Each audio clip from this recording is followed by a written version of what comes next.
Welcome back to the Get Busy podcast. That's your boy B. Jones. And that's your boy Izzy. We in this thing, man. We're back at it, guys. We took a break. Took a little break. Yeah, how you feeling, man?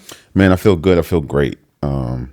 It's been a while, so it's good to kind of try to get back into the swing of things. You know what I mean? Yeah. It's good to be back in the building. It is. Mm-hmm. Man, we're got the chance to hang out a couple of nights ago. Mm-hmm. Got a little guy night in, me, you, and Walter. Yep. Shout out Walter. Watching the Lakers. At the time of this recording, the Lakers are up 3-1 on Houston. That's right. So feeling good about that. I'm sure they'll bounce back. Yeah. There's no way Houston's winning the series. I wanted the Lakers to sweep just because. I did too. This is so weird, bro. I used to hate the Lakers back in the day.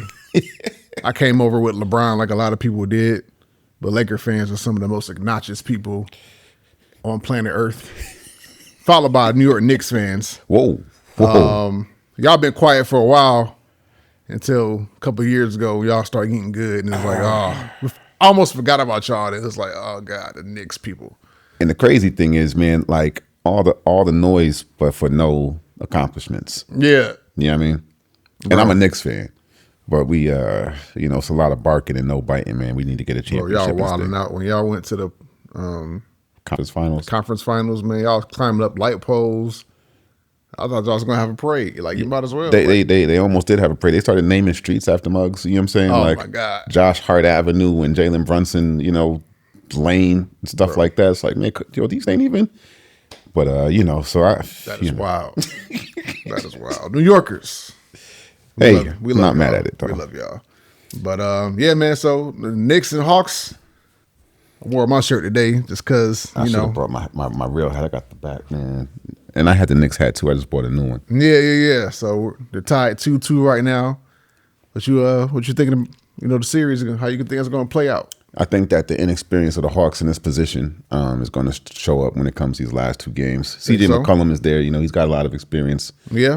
Big vet, but he did what he can do these first couple of games, those first two that you guys won. Yeah. And I think that he's got about that many in him, for a playoffs, Yeah.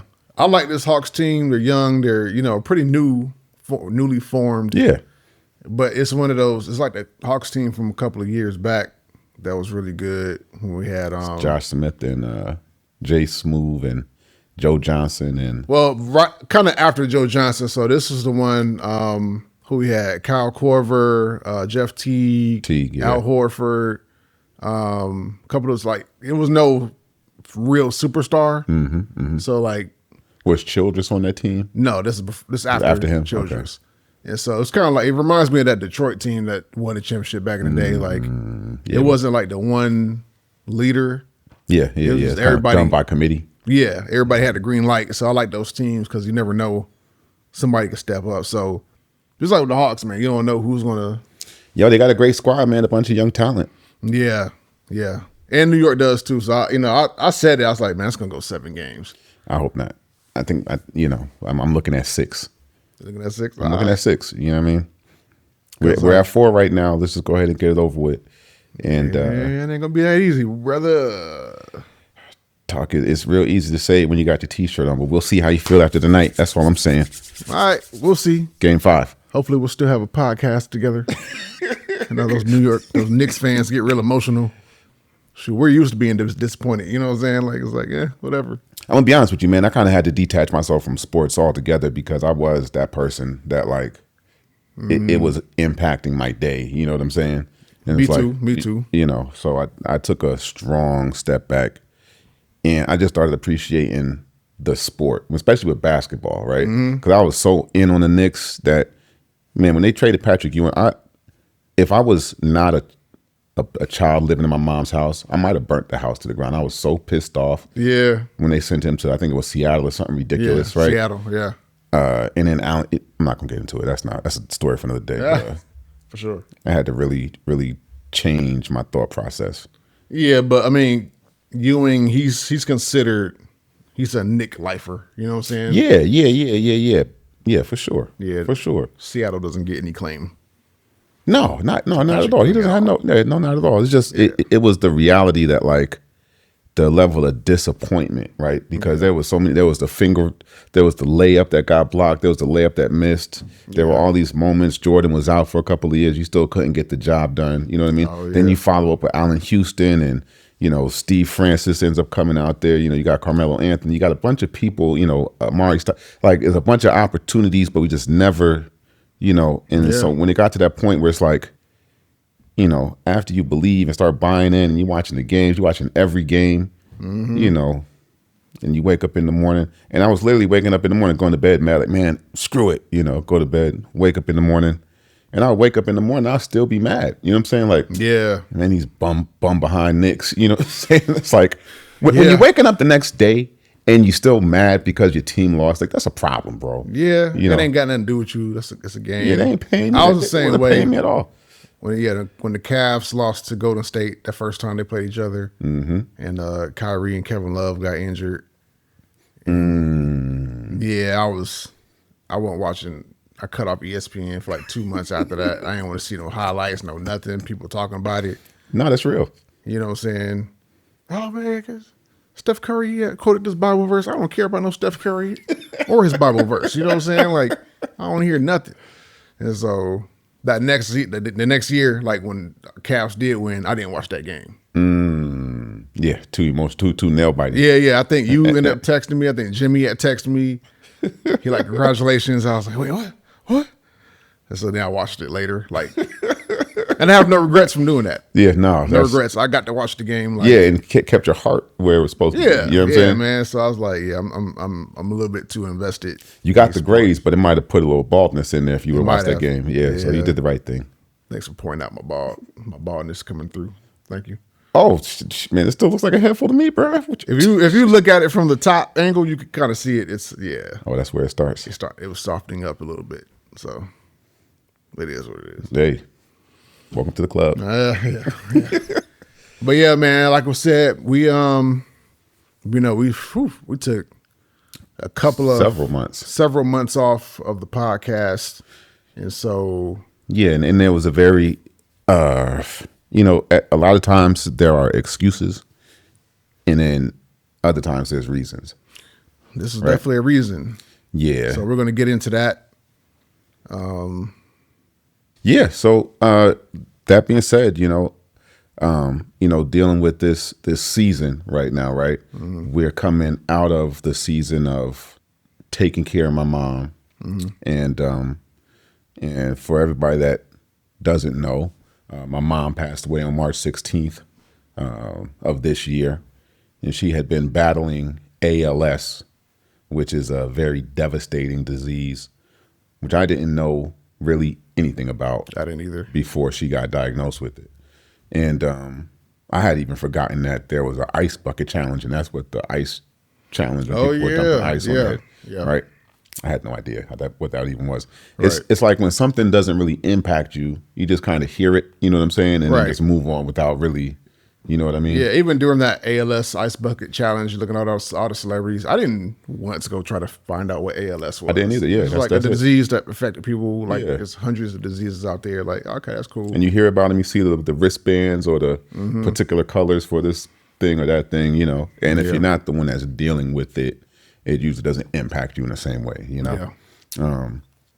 But now I have some very real firsthand experience, and she got diagnosed with ALS in June of last year, or maybe the end of May of last year. But it really, the signs and the side effects of it started back in February. Yeah. So ALS. Just tell people what ALS is. So ALS is just it's a autoimmune disease where your neurons don't fire off anymore, so you lose total muscle control over slowly but surely everything. And so it started off with her, and she noticed that her foot, she didn't have control over her foot when she was trying to walk. She would be able to take one step and she would go to take the other step, but she couldn't move her ankle or her toes or her feet or anything. So she fell a couple times, and that was kind of scary. Like, what was, thinking that it was just something. But went to go get diagnosed, man. She had spinal surgery and a very big spinal surgery, hoping to fix a pinched nerve, thinking that it was the pinched nerve that was causing it. And it ultimately ended up not being the case. And slowly but surely over the months and over this year, you know, it was one thing after another. It was one foot, then it was both foot, then it was the legs. And, you know, she was with the walker for a little while and looked like things were going good because there were strong moments, you know, and there were bounce backs. And it looked like, okay, all right, you know, we're going there, you know. Yeah. But ultimately, this is the result of it. And so being a caregiver, shout out to everybody that is a caregiver, has had to be a caregiver, is dealing with caregivers. I had no idea the responsibility of it. And before this process, I had always, you know, told my mom and told myself that, man, my mom's never going to a nursing home. You know, I'm never going to put her in a place like that when she gets really old. You know, she's going to be with me. And I got a really great wife that took on a huge level of responsibility because as somebody's losing their body, you know, it got to a place where she wasn't able to get herself on or off the toilet or, you know, bathe herself and stuff like that. And Nadia did a tremendous job when I was at work, and when I got off, I tagged in, and, you know, Nadia stopped going to the office and worked from home just so we could be able to keep moms there. Yeah. But that becomes a very heavy burden, and it's very difficult because it starts to take away the freedom that you are able to like exercise. You know what I'm saying? Yeah. And so for my wife, for myself too, you know, like we are a very spontaneous family. We get the kids up and we're out. But it got to a place, man, where moms, you know, we had to make sure that if we left, that there was like a 2 to 3 hour window that we could be gone before we had to get back, you know, make sure that she was straight. And man, for as difficult as it was, and it got very difficult, you know, at the end, man, I would do it. I would sign up for it again right now today. You know what I'm saying? And I'm so grateful that I was in a position to be able to have my mom at the house for the amount of time that she was at the crib. You know what I'm saying? Yeah. That's something that as she passed, I think a large reason, some of the reason why, when people ask me like, how you doing? You know, how are you right now?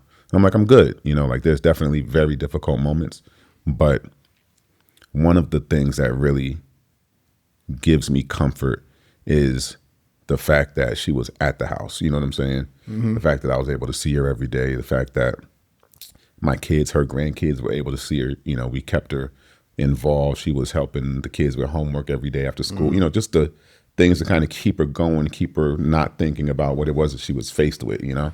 Yeah. That's tough. You know, from the outside looking in, just seeing how that everyday grind was affecting you.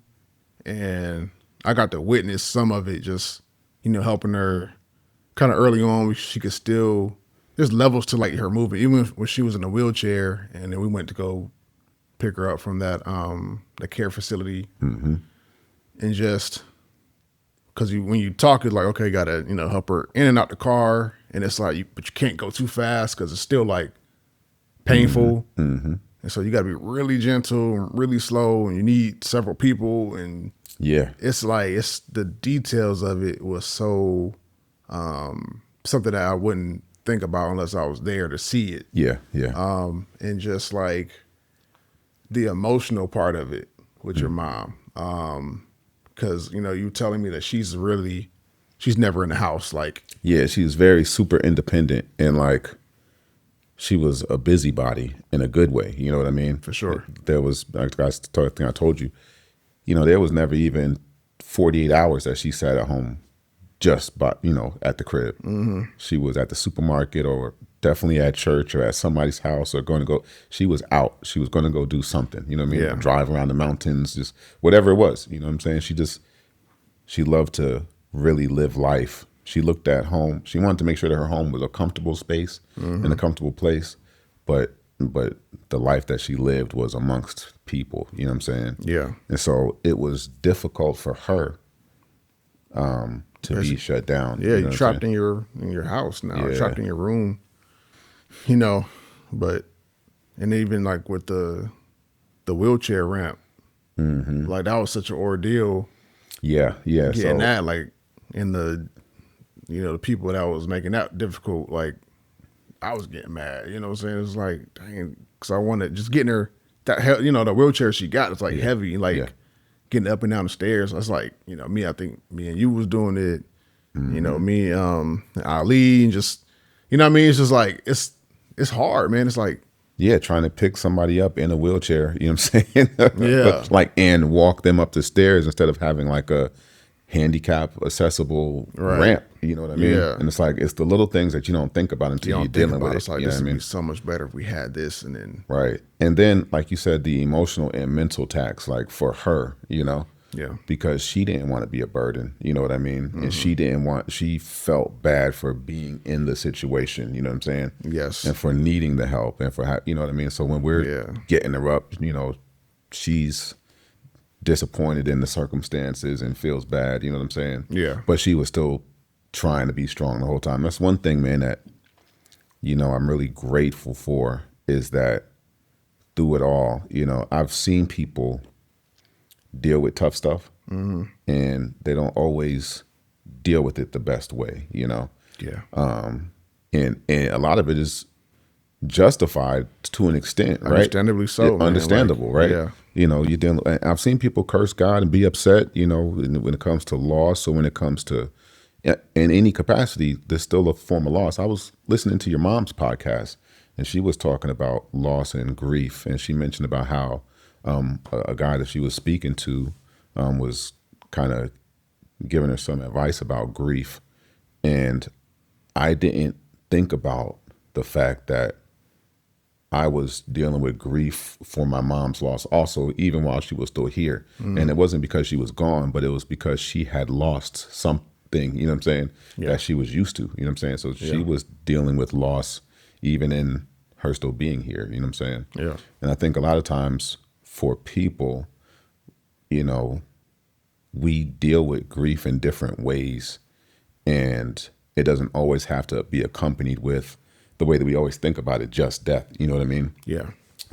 Sometimes there's like a loss of ability, especially as we get older. We're not able to do some of the things that we once were able to do. And I never really thought about those things before, but now getting older and getting to this place in life, I used to hear about, what do they call it, when like you would see the middle-aged guy that gets like an extra sports car or something. It's called like Midlife crisis. Midlife crisis, right? But it's like you're overcompensating for the something that you no longer have access to, right? And so like, even in that, it's kind of a form of grief. But back to mom's, man, she was still teaching lessons as it came down. She never cursed God. She never got upset visibly or showed it. There were times where she was hurt, and there were times where she was upset, like, she would just kind of give a little frustrated groan. I'm like, are you okay? What's going on? She's like, yeah, I'm fine. When she was on the toilet and wasn't, at first it started off and, just get her on the toilet, no problem. And then it got to a place where she couldn't get her hand behind her back anymore to, take care of herself. And, and seeing how difficult it was for her. Big ordeal, like, because he was telling me, it was like, it's a difference, like putting her on the toilet and then you can just leave her and she'll take care of it and you can get her off. And then when her arms couldn't function, that went from a 15-minute thing to like a 45-minute, that's exactly hour-long thing. I was like, man, that's... Again, it's stuff you don't think about, because, and it happens so fast, it's like, okay, we got to adjust, we'll adjust, Yeah. Let's get her on the toilet. Okay, cool, leave you in there for 10 minutes. She would call on the phone, hey, just leave the phone right here, I'll call you when I'm ready. Okay. But then it got to a place where, just like you said, you couldn't even leave. You had to just sit there because she didn't have the muscle control to hold her body up. So you got to hold her up, the whole, and then get her to, so, and you think it's easy, man, but it's like, no, what used to be a 10-minute bathroom break, ends up being 45 minutes. So I felt so thankful to my wife, who would get up, get the kids out to school, get my mom on the, up and on the bathroom. Okay, that's an hour now. We're at 9 o'clock, 10 o'clock in the morning. She would make her breakfast, you know what I'm saying? And then so it was 9, 10, 10:30, get her coffee. And then she would start working, at like 10:30 in the morning after spending an hour and a half to get my mom situated. And my mom went to the bathroom at maybe 9 o'clock and was finished by like 9:45 or 10. Well, now, Nadia's starting to work at 10:30. My mom went at 9. She got to go to the bathroom again by like 12, you know what I'm saying? Or 12:30. So Nadia has like a 2-hour window to do some work. And then she had to go back to get with moms, you know what I'm saying? Yeah. So then from 12 or 12:30 to 1:30, she's dealing with my mom again, you know what I'm saying?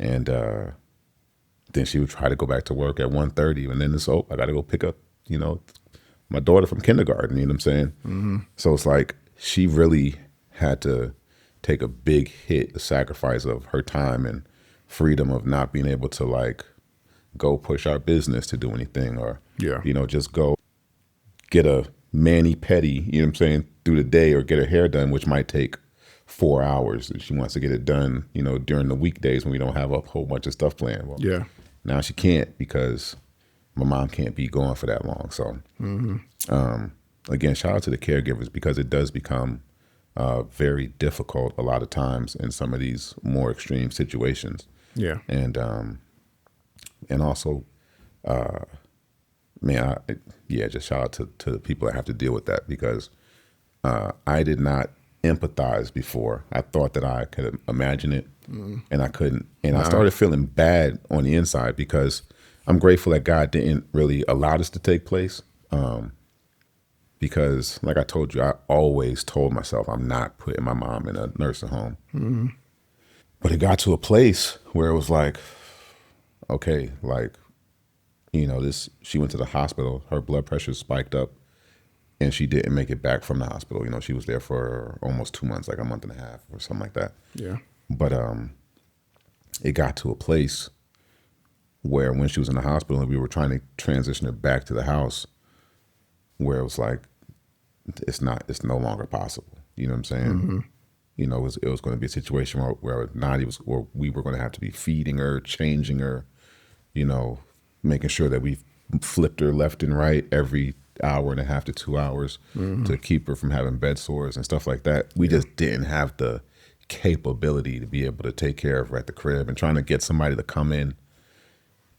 We were even going to do that, but that was going to be, like $1,500 a week. And then that still wasn't even going to cover the overnight, you know what I'm saying? Like we would still have to wake up every hour, every 2 hours, and we would have to tag out to, okay, roller and lift and roller and lift. It wasn't something that we could do.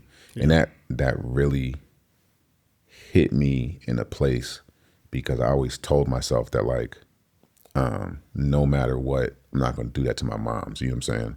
And so I'm grateful that God didn't put that on me. And he decided to bring her home rather than that. I always hear that when people go to these facilities, that's usually the spiral anyway. And I kind of felt like she accelerated when she went to the hospital. But man, she was still being a superhero through the whole process. You know what I'm saying? Yeah. She was still praising the whole time. She still, and maybe even kicked it up another notch. You know what I'm saying? Because that's what really got her through. It was praise and worship. It was gospel music. It was Christian music. It was her reading and writing scriptures every day. And when it got to a point where she couldn't write them anymore, it was, and she couldn't hold her phone to use the Bible app or anything else. I would just read the scriptures to her. But like I was mentioning a second ago, rather than her getting mad and showing that, she showed exactly what it is that we're supposed to do, even in the face of the absolute worst thing you could be dealing with. And that's pressing further and further into Christ. And so I'm grateful that even in something that's as terrible as ALS is and how debilitating it was for her, that she was still able to be used as a vessel to show the example, to walk out our faith. You know what I'm saying? Yeah. And so that's one thing that really allowed me to be okay with her passing. Like, because now not only do I believe that I'm capable of exercising that kind of strength, like I have the example of it. I see somebody that actually did it firsthand, Yeah. And so sometimes we read the word and we know things, but when you can see the application of it in real time, it gives another level of reassurance, because outside of my mom's faith, there's no way she would have been able to handle that. And even her 15 years ago, she wouldn't have been able to handle that. I think that her faith has been continuously been strengthened like over these years. For my whole life, I've just been seeing her go from one level of faith to another level to another level to another level.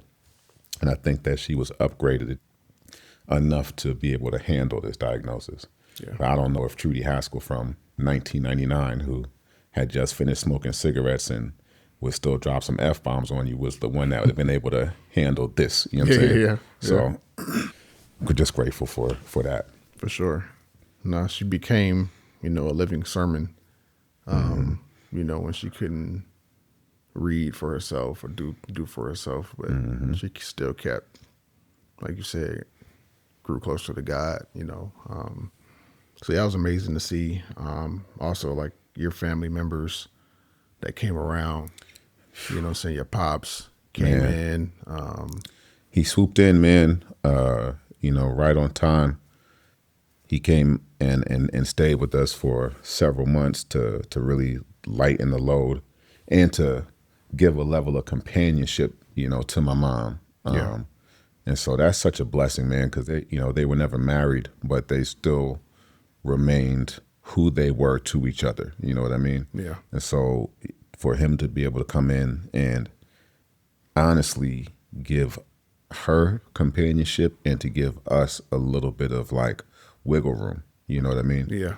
Because it's like an obligation, and you don't want it to feel like a burden, but it's like, life comes at us so fast. We already have whatever, it's going to present a whole bunch of stuff. You got the kids, right? They got school, you got work, you got the wife, you got events, there's swimming lessons, there's dance lessons, there's this, right?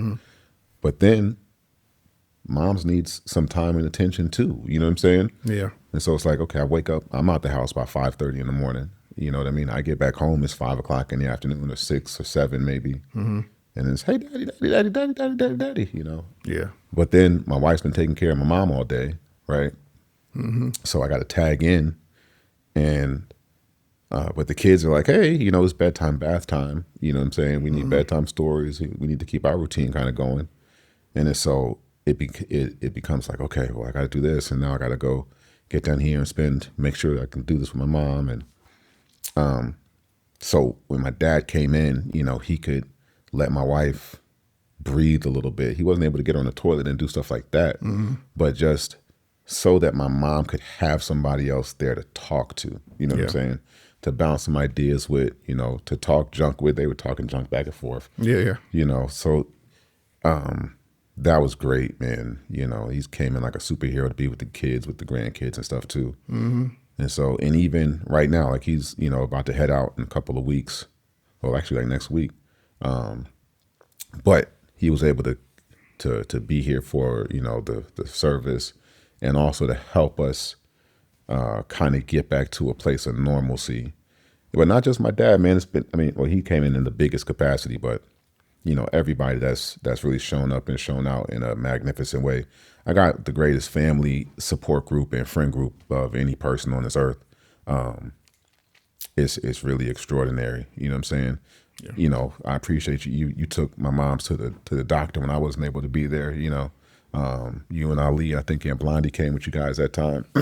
Yeah. But you're a brother. You know what I'm saying? We've been rocking for years, man. But it's just it's always, you always know that people have each other's back. You always know somebody's got your back. For sure. But when the rubber meets the road and the need is there, right, it's always like extraordinary to be able to feel it, to not just know it in the back of your mind, but to see it in actuality.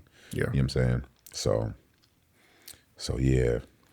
So how do you feel like this whole ordeal has changed you from before it happened to like right now? Like do you have a different type of mindset? Are you different in any type of way, or? That's a great question. And it's something that I think I'm kind of struggling with, to be honest. And what I mean by that is like, there's one thing that I know that my mom wanted, and she wanted me to keep living. And so even when we were going through everything, she wanted, you know, me to keep going forward and keep living. And so for Nadia's birthday, my wife's birthday, we went to San Francisco for her birthday. We went, it was 2 days. We left Friday night at like 10 o'clock. No, yeah, Friday night, like 10 o'clock. We got there. No, we left Saturday. Yeah, we got there Saturday night, excuse me. We were there Saturday night, Sunday night, and then we left Monday morning.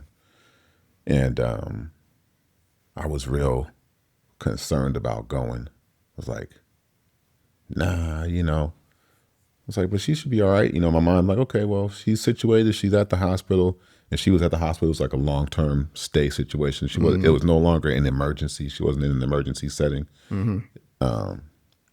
But it's like, you know, if something happens, you know, you don't want to be away. You know what I mean? But I wasn't thinking that she was going to pass as quickly as she did, right? Yeah. But my mom was like, are you trying to put me in a grave? I was talking to her about it. I was like, what do you mean? She was like, did somebody tell you that I was dying? And I was like, no. She was like, exactly. I was like, you can't kill me. Don't try to kill me. Don't try to get me up out of here. And I was like, all right. She was like, you need to get your ass out of here and go do something. She was like, Nadia deserves it. It's like, you deserve it. Go. Like, I've never been to San Francisco. I wish I could go. So you go for me, you know? Man, that is Trudy. Yeah. That's Trudy Haskell right there, boy. Yeah. So, you know, so we went, you know, and I'm grateful that we went. The thing that my mindset is maybe shifted a little bit is, we were talking a little bit beforehand, you know, you never know whatever the last thing is, right? You never know, right? And so it's really, and I feel like I do a good job of being available for people and for my family, but being more conscious of saying I love you. You know what I'm saying? Being more conscious of trying to capture some of these moments. I am not really the world's best picture taker and stuff like that, but trying to be a little bit more intentional on capturing the moments, because when it's over, it's a lot easier when you have some moments that you can look back on as opposed to just think back on. And so that's really a big thing. And the final thing is, and the biggest thing is, I said, you know, saying I love you to people, but making sure that I know that all air is cleared between everybody, right? Yeah. The reason why I can be at peace right now is because the day before my mom passed, I whispered to her, I said, hey, you're my superhero. You know what I'm saying? And she smiled. I said, I love you. I always love you, you know? And she couldn't even talk anymore. She wasn't able to move her mouth but she smiled. She was able to creak a smile out. And so, but I know she heard me. You know what I mean? Yeah. And I've had several deaths in my life, but knowing that the people that I cared about that passed, knowing that they know how I felt about them, and that I knew that they know, it made me feel better about it. You know what I'm saying? So like, if in those last moments when her thought process, you know, came to me, I know that she knows, you know what I'm saying, that I love her. Yeah. Same thing with, you know, friends and families that passed away. Like if I crossed their mind before they went out, it was a check mark, you know, like, okay, we're good, you know. I think that's important. And I think that's why forgiveness is important, because there's so many times when something gets left unsaid or undone, and then you can have the regret or the what if or I wish I could. And so I just want to make sure that I don't operate from that space. Yeah. At all. And I'm grateful to not have enemies. I'm grateful to not have people in my life that are have any doubt or shakiness in our relationships, but just making sure that that remains the case. Yeah. Yeah, and also teaching and trying to show my kids that, Yeah. because grudges aren't good, man. They're not healthy, And if you can move beyond that, then I think that's the best place to operate out of. That's real. Yeah. So it's difficult. The things that come up, there's a lot of like newness. This was my first Easter that I think I was with my wife's family this year in Miami. And I was like, man, it was the first road trip that I ever took where I didn't have to call and check in with my mom, like, hey, I'm here. Or the first time that it was a, Resurrection Sunday and I actually wasn't actually with her on the day. It's like, dang, have I ever not been with my mom? 40, no, it's never, you know what I'm saying? Yeah. So it's those moments, like Anaya's first interview. My oldest daughter had an interview a couple weeks ago. And, Trudy Haskell would have needed to be a part of that process, you know what I'm saying? So she would have had to see what the outfit looked like. She would have had to give her, pointers and everything else, right? Mm-hmm. It's not professional enough. Yeah. But so it's those moments, right? But man, when you reach those moments, the thing that's kind of helped me out is thinking back to the moments. You know what I'm saying? Yeah. And it's crazy how many memories get unlocked when somebody leaves, right?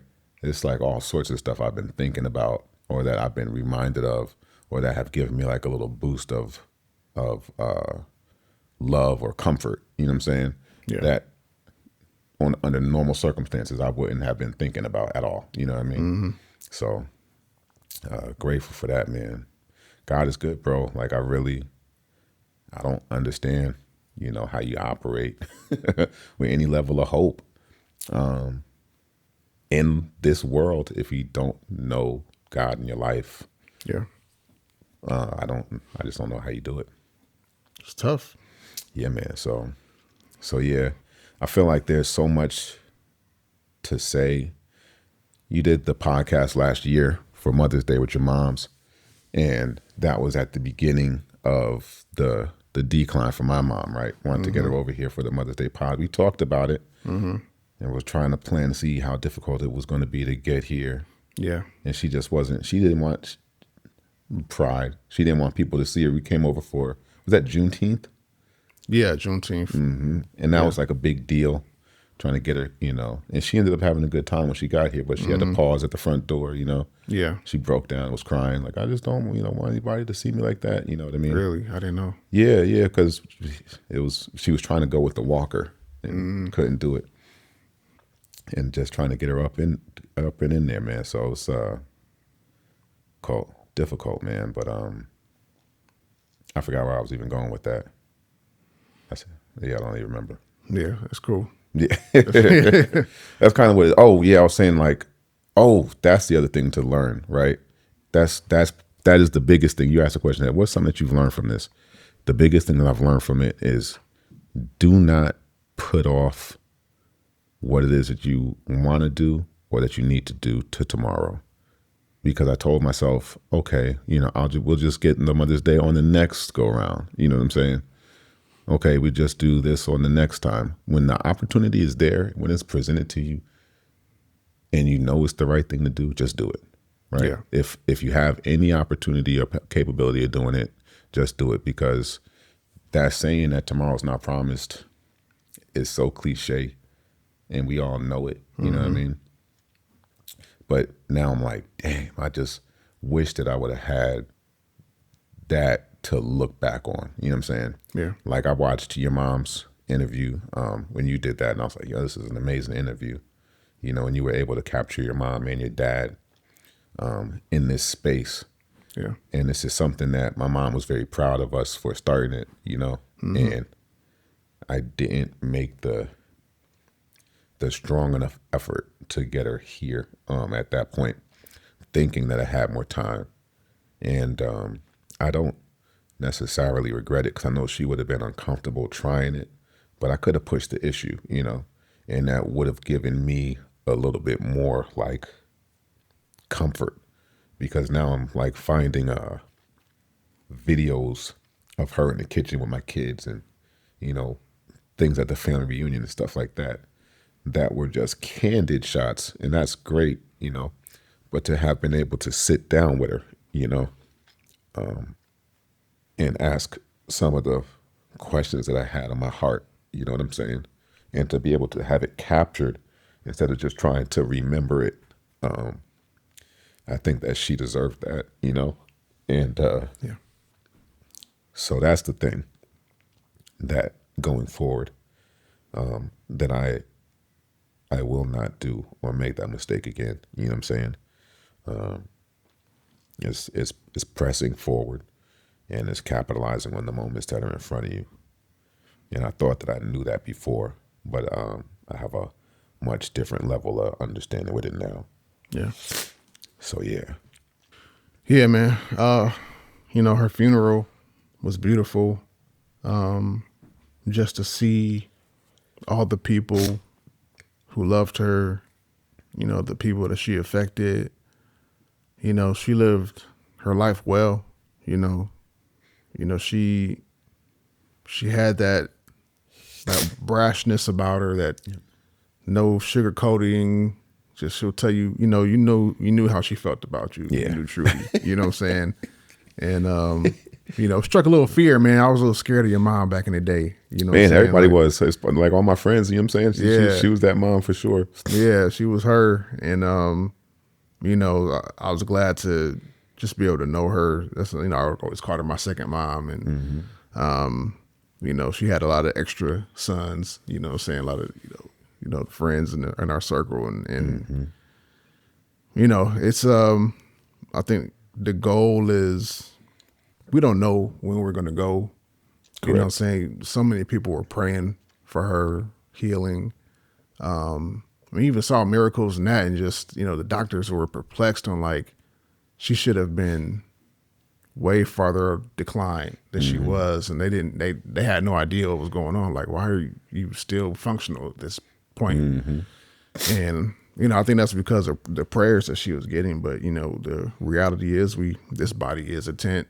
Yep. It's temporary. We're here. This earth is not our home. This is temporary. Yeah. We're all going to go one day. We don't know when. But like you said, you know, a lot of times we put off in the future the things that we could do now. You know, we wait till tomorrow, or we wait till, you know, next month or next year. And, you know, whether it's something that you want to accomplish, or it's, you know, asking somebody for forgiveness or confronting somebody about that thing that happened. You know, you want to, like I said, you don't want to live with regret. And those are the lessons sometimes we learn when it's too late, or we just learn, you know, but we have to keep pushing forward. You know what I'm saying? You got, you know, your beautiful wife and your kids and, you know, her grandkids. And that's, you know, you got so much legacy to give. Yeah. And the things that you could take that you've learned from Trudy that you can pass on. That's a beautiful thing. You know what I'm saying? Yeah. You know, so. And the people that showed up, man, not just to the funeral, but that have reached out and made their presence felt. It's like, man, I was getting letters from some of her classmates from elementary and middle school or junior high school and whatever, like from the 50s and 60s. You know what I'm saying? Wow. It's like, hey, I knew your mom. You know, we went to high school together in 68. I'm like, wow, you know, 66, blah, blah, blah, blah, blah. You know, I have family in South Carolina that has the other side of the family that's not actually, you know, quote unquote, my family, reached out to some people that lived here in Georgia. So like my cousin's husband, his family reached out to me, you know, like, hey, I heard if you need anything, I'm like, oh, this is amazing. You know what I'm saying? So, and that's what a legacy looks like when you've impacted somebody's life in a way that that people show up and show out and pop up from out of the woodworks, right? Yeah. Man, the saddest thing ever is an empty funeral. You know what I'm saying? Yeah. And there are those, you know what I mean?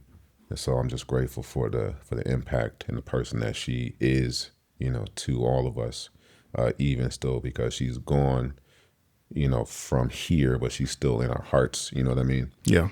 And the lessons that she taught, the impact that she had, lives on through us. And so we just keep it pushing. You know what I'm saying? For sure. It just makes me want to continue to strive to become the best person that I can become, to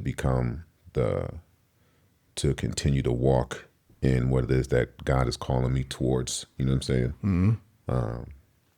Because Nadia asked me this a couple of weeks ago. She said, do you think that maybe sometime that there's a place in heaven where people are looking back and, happy, to see us and stuff like that? I was like, I hope not.